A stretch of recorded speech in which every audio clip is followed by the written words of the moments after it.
카라멜로호의 기관실. 모든 사람이 오늘의 승리를 자축하기 위해 다들 모여 술잔을 기울였다. 이런 사람들을 뒤로하고 빌리는 혼자 기관실에 남아 조용히 겹겹이 쌓여있는 파이프들을 둘러보고 서 있었다. 우연히 그 곁을 지나다가 이 모습을 바라본 프린츠가 조용히 다가가 말했다. 왜 아직 여기 있나? 프린츠의 말에 깜짝 놀라 뒤돌아보며 빌리가 말했다. 여기는 어쩐 일이십니까? 빌리의 말에 프린츠가 미소를 띠며 말했다. 여긴 내 잠수함인데 내가 둘러보는 게 이상한 일인가? 프린츠의 말에 빌리가 미소를 띠며 말했다. 여긴 제 관할 섹터입니다. 자식, 한 번을 안 지내. 솔직히 놀랐습니다. 제 말을 믿고 들어주실 줄은 몰랐습니다. 너를 믿은 게 아니야. 나도 전쟁을 하고 싶었어. 프린츠의 말에 빌리가 밝게 웃으며 고개를 돌려 말했다. 솔직히 함장님께서 저희 아버지 이야기를 하시길래 어떻게든지 전쟁을 피해보려고 하실 줄 알았습니다. 그렇게 저를 설득하려고 하시는 줄 알았습니다. 그리고 그렇게 전쟁을 포기하고 후퇴하실 거라고 생각했습니다. 왜 그렇게 생각했지? 다시 고개를 돌려 프린츠를 바라보며 빌리가 말했다. 저희 아버지셨으면 함장님의 말씀대로 도망치셨을 테니까요. 프린츠님과 같이 마을 사람들과 용병단원의 목숨을 소중히 여기셨으니까요. 빌리의 말에 프린츠가 잠시 빌리의 얼굴을 바라보며 생각하다 말했다. 아니, 내가 너희 아버지. 캐시 용병단장님을 잘 알지는 못하지만 그분이셨더라도 지금의 나처럼 전면전을 선택하셨을 거야. 아니면 앞으로도 계속 같은 문제가 닥쳐올 때마다 매번 또다시 도망쳐야 하는 걸 아셨을 테니까. 프린츠의 말에 빌리는 아무 말 못하고 조용히 눈물을 흘리고 있었다. 그리고 한참 동안 아무 말도 하지 못했다. 이런 모습을 바라보던 프린츠가 말했다. 내가 너희 아버지를 어떻게 생각하는지 모르겠지만 내가 만난 그 어떤 사람들보다 강한 분이셨다. 그리고 불의를 보면 참지 못하고. 아쉽게도 그렇게 오래 뵙지 못해서 많은 것을 알게 되지는 못했지만 분명히 훌륭하신 분이셨다. 프린츠의 말에 빌리가 낮은 목소리로 말했다. 감사합니다. 함장님, 빌리의 말에 프린츠가 미소를 띠며 말했다. 드디어 이제부터 나를 진짜 함장으로 생각하는 거야? 말을 마친 프린츠는 가볍게 빌리의 어깨를 손으로 두드리며 말했다. 일은 그만하고 어서 와 다른 사람들과 같이 승리의 축배를 나눠야지. 뒤돌아서서 나가는 프린츠를 말없이 바라보고 있던 빌리는 손에 들고 있던 서류와 장비를 던져버리고 프린츠를 향해 달려가며 뒤를 따랐다. 이에 깜짝 놀란 프린츠가 말했다. 야, 너 일 이렇게 마무리하고 와도 되는 거야?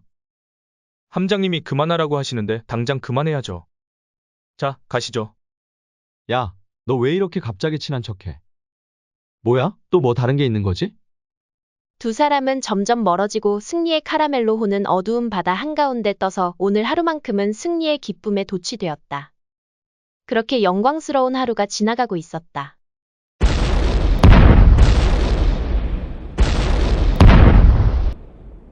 우와, 사람 살려. 카라멜로호가 지나간 자리에 그 뒤에서 네오 프리메이슨의 항공모함이 불길에 휩싸여 두 동강이로 나뉘어서 바닷속으로 가라앉고 있었다. 그리고 많은 사람이 물 위에서 죽음을 목전에 두고 사투를 벌이고 있었다.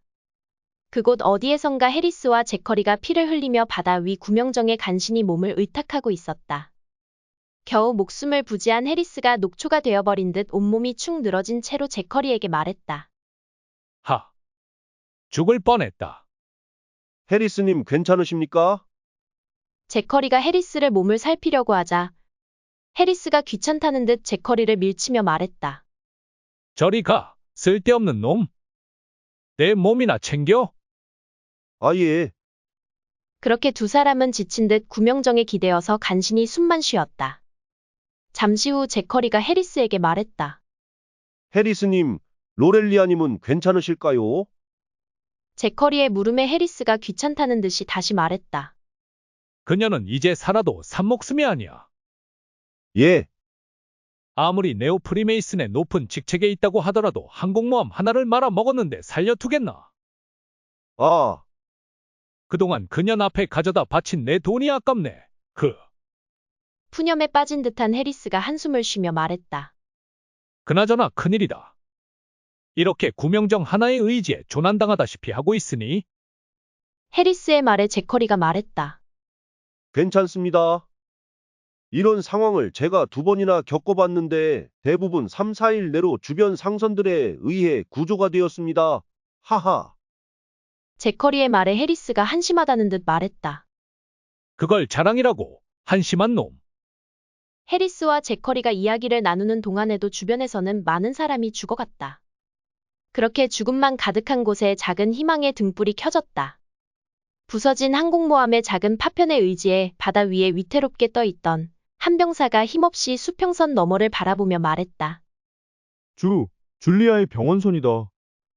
병사의 말에 주변에 있던 다른 병사들도 수평선 너머를 바라보고 마지막 힘을 쥐어짜 환호성을 내질렀다. 만세, 살았다.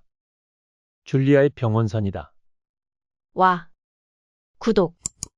알림 설정. 좋아요. 부탁드립니다. 여러분의 관심은 사랑입니다. 수평선 너머에서 네오 프리메이슨의 병사들이 죽음의 갈림길에 허덕이고 있을 때 밝은 후광을 비추며 줄리아의 병원선은 그들의 다가가 구원의 손길을 내밀었다. 사고 지역에 가까운 곳에 다다른 줄리아의 병원선에서 수많은 소형 구조함들이 앞다퉈서 지옥과 같은 곳에서 사람들을 구조해 내기 시작했다.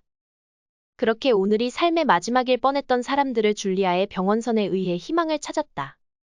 한때는 적들이었던 사람으로 서로 총칼을 겨누었지만 중립적 위치에서 오직 환자만을 생각한다는 히포크라테스의 선서에 입각해 온정을 베풀고 있었다. 갑자기 들어찬 수많은 환자로 병원선 내부는 아수라장이 되어버렸다. 병원선의 갑판으로 나와 줄리아와 브라이언이 다급하게 상황을 살폈다. 그리고 줄리아가 브라이언에게 말했다. 총 구조자가 몇 명이죠? 구조되었다가 즉시 사망한 사망자를 제외하면 342명입니다.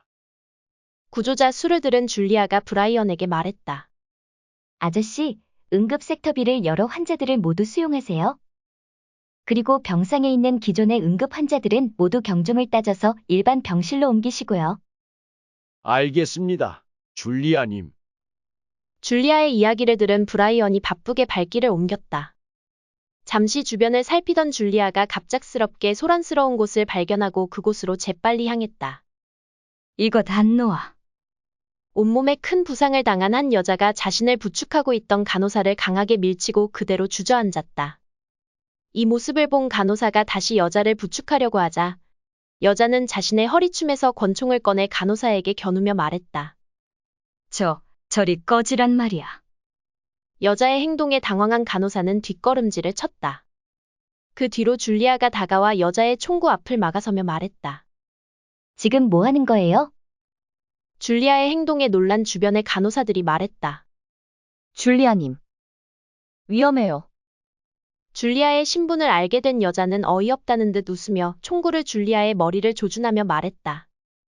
내년이 줄리아구나. 카라멜로 용병단장의 여동생. 총을 들고 병원선에서 난동을 부리고 있는 사람은 로렐리아였다. 로렐리아는 온몸이 크게 다쳐 피를 흘리며 쓰러졌다.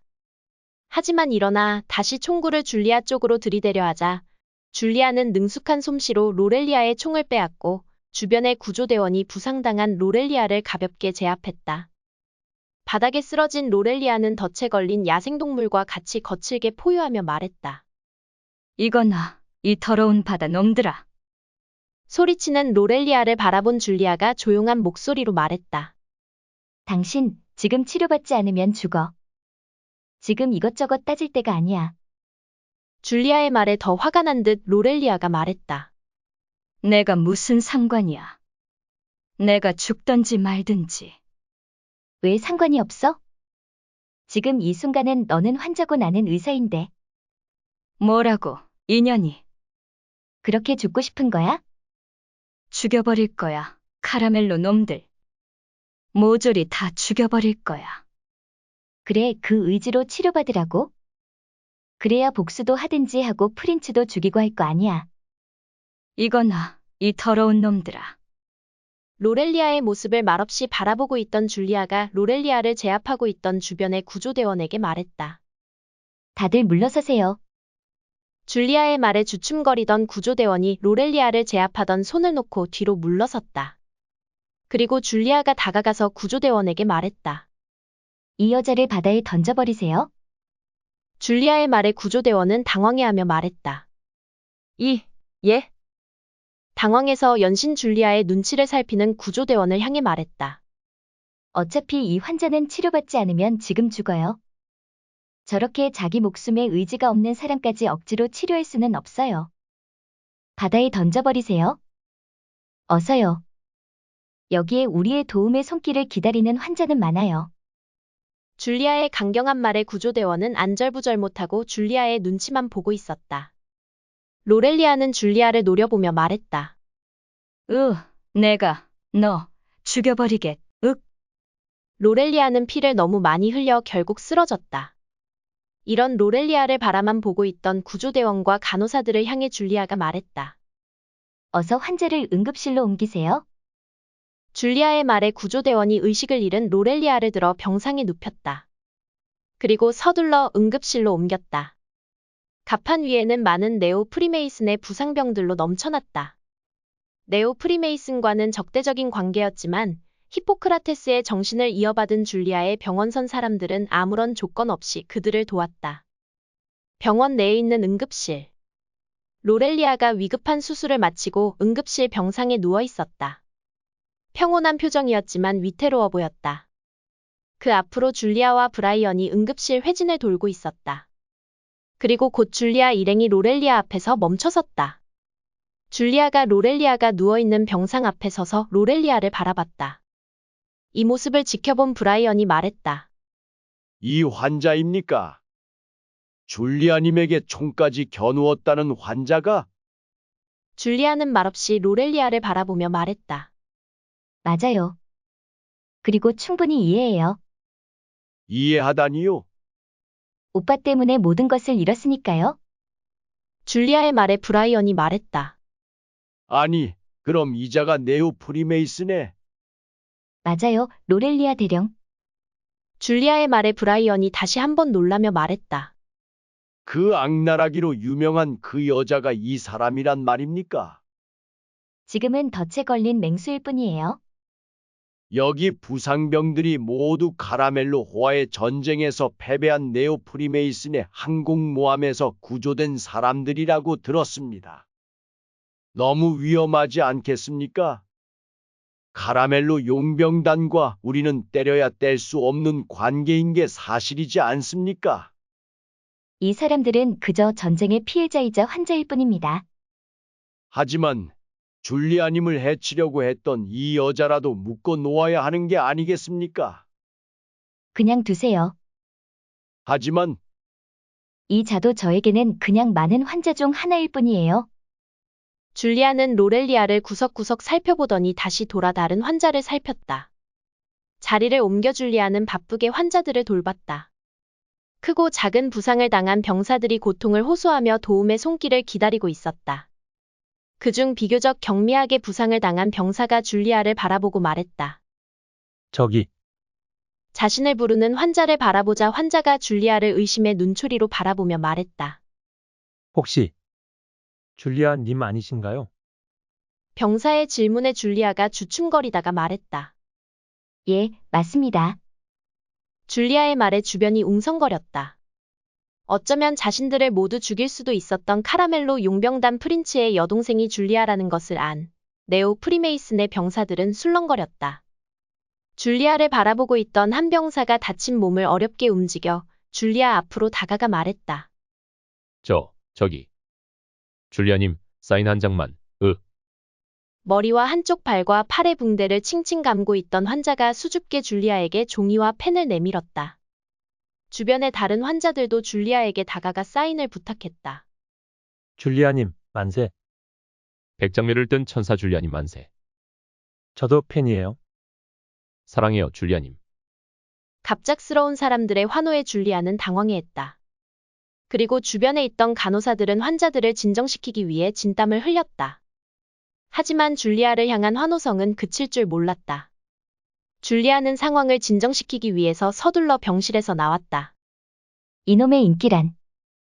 환호하는 사람들을 피해 서둘러 병실에서 도망치듯이 빠져나왔지만 줄리아는 생각했다. 자신의 소신대로 친오빠와 맞싸운 적이었지만 사랑과 봉사의 정신으로 도움의 손길을 보냈다. 하지만 그 사람들이 자신의 진정성을 알아줄지 알 수 없었다. 사람들의 환호 중 그 어디에선가는 자신의 진정성을 믿어주는 사람이 있을 것이라는 것은 알 수 있었다. 그래서 자신의 행동에 뿌듯함을 느꼈다. 망망대해의 작은 구명정 한 척이 위태롭게 둥둥 떠다녔다. 그 안에는 해리스와 제커리가 타고 있었다. 해리스가 구명정에 있던 마지막 물병에 물을 마셨다. 이를 지켜보던 제커리가 말했다. 해리스님, 그냥 줄리아의 병원선에 구조 요청을 하는 게 나았을 것 같습니다. 제커리의 말을 들은 해리스가 말했다. 내가 그 하찮은 용병놈들의 도움을 받느니 죽는 게 낫다. 하지만 바다 한가운데 햇볕은 더 무섭게 내리쬐고 있었고 구명정은 여전히 정처 없이 떠돌아다녔다.